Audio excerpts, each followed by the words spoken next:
Retired professor साहब जब अपनी पुरानी कार से कॉलेज जा रहे थे तो कूड़े के ढेर पर फटे हाल में बैठे उस 15 साल के लड़के को देखते ही गाड़ी का ब्रेक लग गया।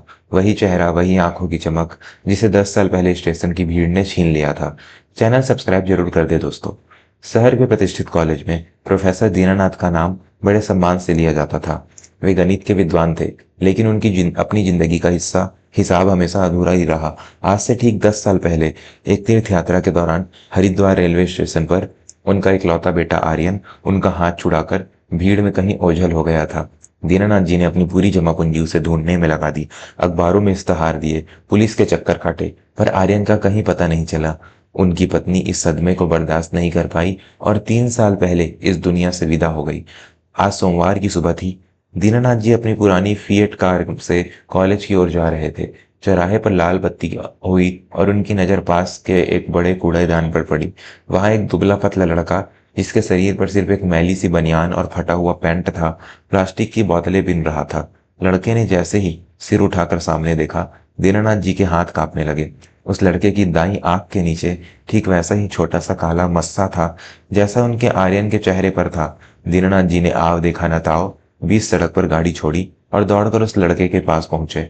बेटा आर्यन, क्या तुम आर्यन हो? दीनानाथ जी की आवाज फटी जा रही थी। लड़का डर गया। उसने अपना बोरा कसकर पकड़ा और पीछे हटने लगा। नहीं साहब, मेरा नाम छोटू है, मैंने कुछ नहीं किया साहब, मुझे मत मारो।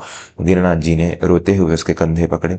डरो मत बेटा, क्या तुम्हें याद है तुम्हारे पास एक छोटी सी लकड़ी का नाव थी? तुम उसे पानी में चलाते थे और तुम्हारी माँ तुम्हें गुलगुले खिलाती थी।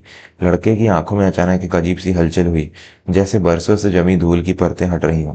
उसने धीमी आवाज में कहा, नाव, सफेद नाव। और माँ लोरियां गाती थी। दीनानाथ जी ने उसे जोर से सीने से लगा लिया। पूरे चौराहे पर ट्रैफिक रुक गया था। लोग चिल्ला रहे थे, पर एक बाप को 10 साल बाद अपना खोया हुआ कोहिनूर मिल गया था। दीनानाथ जी उसे अपने घर ले आए। उन्होंने देखा कि आर्यन के हाथों पर जलने के निशान थे। पूछने पर पता चला कि उसे एक गिरोह ने उठा लिया जो बच्चों से भीख मंगवाता है और कचरा चुनवाता है। आर्यन की याददाश्त वक्त के साथ धुंधली हो गई, पर उसके संस्कार अब भी जीवित थे। दीनानाथ जी ने उसे नहलाया, नए कपड़े पहनाए और फिर उसे आर्यन बनाया। मोहल्ले वाले कहने लगे, प्रोफेसर साहब, अब ये लड़का सुधर नहीं पाएगा। 10 साल कचरे में रहा है, इसकी आदत बिगड़ चुकी होगी। इसे किसी अनाथालय लेकिन भेज दीजिए। लेकिन दीनानाथ जी ने कहा, एक शिक्षक कभी हार नहीं मानता। अगर मैंने हजारों अजनबियों को अफसर बनाया है, तो क्या मैं अपने खून को एक नेक इंसान नहीं बना सकता? दीनानाथ जी ने आर्यन को स्कूल नहीं भेजा, बल्कि घर पर ही उसे पढ़ाना शुरू किया। दिन रात एक कर दिए। आर्यन के अंदर सीखने की ऐसी तड़प थी, जैसे कोई प्यासा सदियों बाद पानी देख रहा हो। जिस लड़के के हाथ में कभी कचरे का बोरा था, अब उसके हाथों में कलम और किताबें थीं। साल बीतते गए। आर्यन ने अपनी मेहनत से सबको चौंका दिया।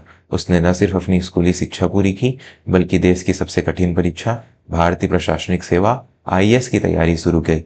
दीनानाथ जी ने अपनी पेंशन का एक एक रुपया उसकी किताबों और कोचिंग पर खर्च कर दिया। रिजल्ट का दिन आया। दीनानाथ जी पूरा घर में बैठे प्रार्थना कर रहे थे। आर्यन दौड़ता हुआ आया और उनके पैरों में गिर गया। पिताजी, मैंने कर दिखाया, लिस्ट में मेरा नाम है, मैं कलेक्टर बन गया। पूरा मोहल्ला इकट्ठा हो गया। जो लोग कल तक उसे कचरे वाला कहकर ताना मारते थे, आज भी फूलों के हार लेकर खड़े थे। आर्यन ने नीली बत्ती वाली गाड़ी अपने आने पर सबसे पहले अपने पिताजी को उसमें बैठाया। उसने मीडिया के सामने कहा, आज मैं जो कुछ भी हूँ, अपने पिता की वजह से हूँ। उन्होंने कूड़े के ढेर से एक पत्थर उठाया और उसे तराश कर हीरा बना दिया। समाज जिसे कचरा समझकर फेंक देता है, अगर उसे सही दिशा और प्यार मिले, तो वह भी इतिहास रख सकता है। दीनानाथ जी की आंखों में तृप्ति के आंसू थे। उन्हें लगा जैसे आज उनकी पत्नी की आत्मा को शांति मिल गई हो। वर्मा स्टोरीज की कहानी अगर आपको अच्छी लगी होगी, तो हमेशा की तरह सब्सक्राइब जरूर करें। बहुत सारे लोग देखते हैं वीडियो पर सब्सक्राइब नहीं करते, प्लीज सब्सक्राइब कर दीजिए।